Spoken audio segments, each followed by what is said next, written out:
গল্পটা হলো দিল্লির, যেখানে রিয়া আর নেহা নিজের মা চাঁদনির সাথে রয়্যাল কেয়ার সোসাইটিতে থাকতো। রিয়ার ডলসকে খুব পছন্দ। ও দেখল ইনস্টাগ্রামে লাবুবু ডলের ট্রেন্ড খুব চলছে। ব্যাস, ও ঝট করে একটা লাবুবু ডল অর্ডার করে নিল। যখন প্যাকেট এলো, রিয়া হাসতে হাসতে ওটা খুলল। ডল ছোট ছিল, গোলাপি চুল, চকমকে দাঁত। এসে গেছে আমার লাবুবু। বাহ, দেখো কত কিউট। দেখো, চকমকে চোখ, সুন্দর চুল, এটা তো মনে হচ্ছে জাদুই, তাই না? দেখো, এর দাঁতও চমকাচ্ছে, যেন হিরে লাগানো।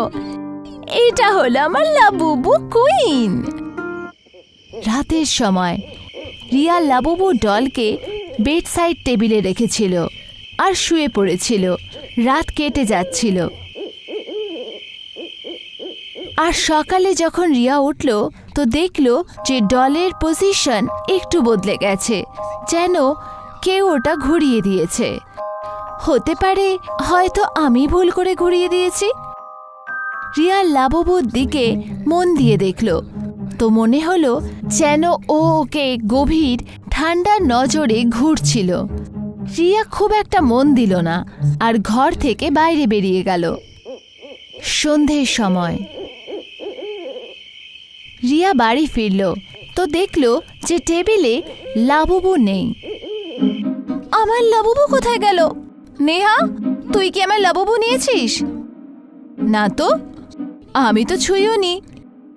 রিয়া লাবুবু খুঁজতে লাগলো, তো দেখল যে ওটা বেডের নিচে পড়ে আছে আর ওর পেটে লাল দাগ আছে, যেন কেউ ছুরি দিয়ে ওকে আঘাত করেছে। এটা কি হলো? রিয়া ওই আঘাতকে পরিষ্কার করার চেষ্টা করল, কিন্তু লাল দাগ সরল না। ক্লান্ত হয়ে রিয়া লাবুবুকে বেড সাইড টেবিলে রেখে শুয়ে পড়ল। রাতের সময় রিয়া ঘুমোচ্ছিল, তখনই ও একটা ভয়ানক স্বপ্ন দেখল। স্বপ্নে লাবুবু ডল ওর ওপর বসেছিল আর নিজের ছুঁচলো দাঁত দিয়ে ওর ঘাড় কাটছিল। হঠাৎ রিয়ার ঘুম ভেঙে গেল। ও ভয় কাঁপছিল, আর তখনই ও দেখল যে লাবুবু ডল সত্যি ওর ওপর বসে আছে। রিয়া চিৎকার করে উঠল আর ওকে উঠিয়ে নিচে ফেলে দিল। যেই লাবুবু ডল নিচে পড়ল, ঘরের লাইট টিমটিম করতে লাগলো আর হঠাৎ পুরো ঘরে অন্ধকার হয়ে গেল। কোথাও থেকে কোনো বাচ্চার কান্নার আওয়াজ পুরো ঘরে পাওয়া গেল। কে ঘরে? কে?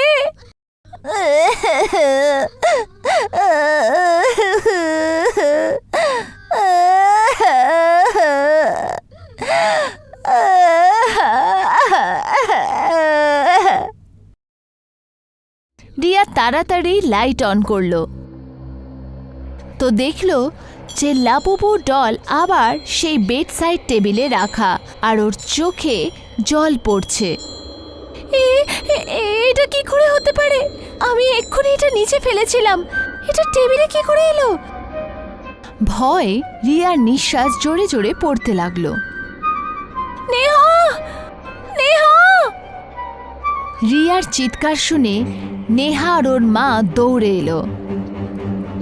কি হয়েছে দিদি? এই লাবুবু ডল কাল রাত থেকে খুব অদ্ভুত ব্যবহার করছে। নিজে নিজেই চলে, যেন ওর মধ্যে কোনো আত্মা আছে। কাঁদে ও, দেখ এখন ওর চোখে জল আছে। আমি তো কিচ্ছু দেখতে পাচ্ছি না, ওর চোখে জল কোথায়? তোর ভ্রম হয়েছে, ওর কাছে প্রাণ থরি না থাকবে যে ও চলবে। রিয়ার কথা ওর পরিবার বিশ্বাস করল না। ওর এই সবকে ভ্রম ভেবে ওর কথাকে ইগনোর করল। রিয়াও অফিসের জন্য বেরিয়ে গেল। সন্ধ্যের সময় রিয়া অফিসে বসেছিল, কিন্তু ওর মন কাজে লাগছিল না। ওর মাথায় লাবুবু ডলের অদ্ভুত ব্যবহার ঘুরছিল। রিয়ার মাথায় এইসব চলছিলই কি তখনই ওর ফোনের ঘন্টি বাজল। ফোনে এক অদ্ভুত নোটিফিকেশন এলো আর তখনই একটা ফটো দেখলো যার ব্যাকগ্রাউন্ডে লাবুবুর ছায়া পরিষ্কার দেখা যাচ্ছিল। আমার ফোনে লাবুবুর ছবি? আমি আমি তো এই ফটো কখনো তুলিনি। আমার সাথে কি হচ্ছে? রিয়া রেগে অফিস থেকে বেরিয়ে পড়ল। রিয়া ঘরে পৌঁছালো তো দেখল লাবুবু টেবিলে নয়, মাটিতে পড়ে আছে। ওর চোখ বন্ধ, কিন্তু ওর মুখ খোলা। আমি তো একে টেবিলে রেখেছিলাম, এটা নিচে কি করে এলো? রিয়ার চিৎকার শুনে ওর বোন নেহা ওখানে এলো। নেহার ডলটা ওঠানোর জন্য ওটা ছুলো। এটা এটা তো একদম ঠান্ডা, মনে হচ্ছে যেন এক্ষুনি ফ্রিজ থেকে বেরিয়েছে। রিয়া রেগে গিয়ে লাবুবু ওঠালো আর ব্যালকনিতে ফেলে দিল। কাল সকালে মিটার চালিয়ে দেব, এর জন্য আমি বিরক্ত হয়ে গেছি। রিয়া নিজের বেডরুমে শুতে চলে গেল, কিন্তু ওর ঘুম এলো না। হঠাৎ ঘরের লাইট টিমটিম করতে লাগলো।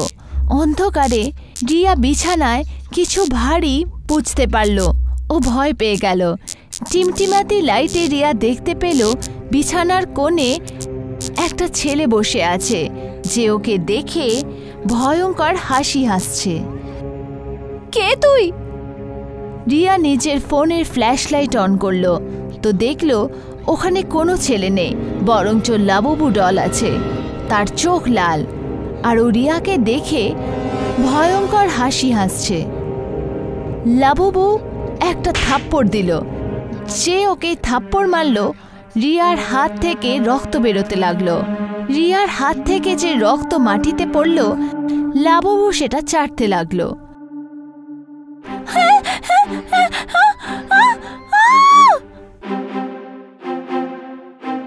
রিয়ার চিৎকার শুনে নেহা দৌড়ে এলো। কি হয়েছে?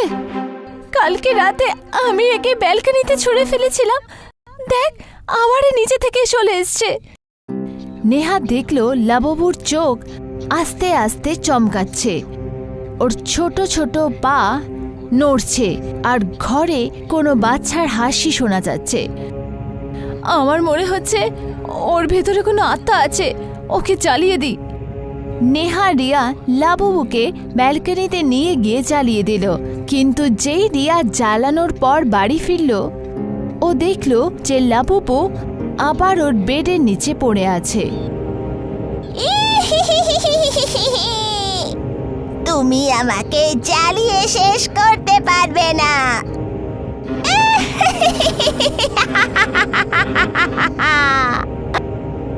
না না না! লাবুবু লাফিয়ে রিয়ার ঘাড়ে বসলো আর নিজে ছুচালো দাঁত দিয়ে ওর ঘাড় কেটে দিল, আর রিয়া রক্ত চুষতে লাগলো। রিয়া জোরে জোরে চিৎকার করতে লাগলো আর ওখানেই মারা গেল। রিয়ার চিৎকার শুনে নেহা আর ওর মা ঘরে এলো। ওরা দেখল যে লাবুবুর চোখ লাল, ওর চোখ চমকাচ্ছে আর ও রিয়ার শরীর থেকে রক্ত চুষছে। তুই কে? এটা কোনো সাধারণ পুতুল নয়। চন্দা আন্টি, আমাকে ভুলে গেছো তুমি? চন্দা আন্টি? লাবুবু যেই চন্দা আন্টি বলল, রিয়ার মা ভয় কাঁপতে লাগলো। মা, ও তোমাকে চন্দা আন্টি কেন বলছে? চন্দা আন্টি তো আমায় শুধু একটা বাচ্চাই বলতো, আরব। আমি হলাম আরব। তো তুই আমার ঘর থেকে চলে যা। তোমার নয়, এটা আমার ঘর। মা, ও কি ফালতু বলছে? ও সত্যি বলছে, এটা আরবেরই ঘর ছিল। আরবের নাম শুনতে রিয়ার মাম্মির মনে পড়ে গেল যে আজ থেকে 20 বছর আগে আরব ওর মায়ের সাথে এই বাড়িতেই থাকতো। তখন চাঁদনি নিজের বর মারা যাওয়ার পর নিজের 2 ছোট ছোট মেয়ে রিয়া আর নেহার সাথে আরবের ঘরে ভাড়া থাকতে এসেছিল। একবার চাঁদনির মনে এই ঘরকে কবজা করার লোভ হলো আর ওর আরাভ আর ওর মাকে মারার জাল বিছালো। দুজনকে ঘরে খাওয়ার জন্য ডাকলো আর খাবারে বিষ মিশিয়ে দিল। খাবার কিছুক্ষণ পরেই দুজনে মারা গেল। তারপর চাঁদনি আরাভ আর ওর মাকে ওদের ঘরেই পুঁতে দিল আর নিজেই ওই ঘরের মালকিন হয়ে গেল। আরাভের আত্মা ফেরত চলে এসছে। লাবুবু চাঁদনিকে মারার জন্য দৌড়ে গেল। চাঁদনি পালানোর চেষ্টা করলো, কিন্তু লাবুবু নিজের ছুচালো দাঁত দিয়ে ওর পা কেটে দিল আর ওর পা দিয়ে রক্ত চুষতে লাগলো। কিছুক্ষণে চাঁদনির চেহারা ছাইয়ের মতো কালো হয়ে গেল আর ও নিঃশ্বাস ত্যাগ করলো। আমায় ছেড়ে দাও, আমায় ক্ষমা করে দাও না।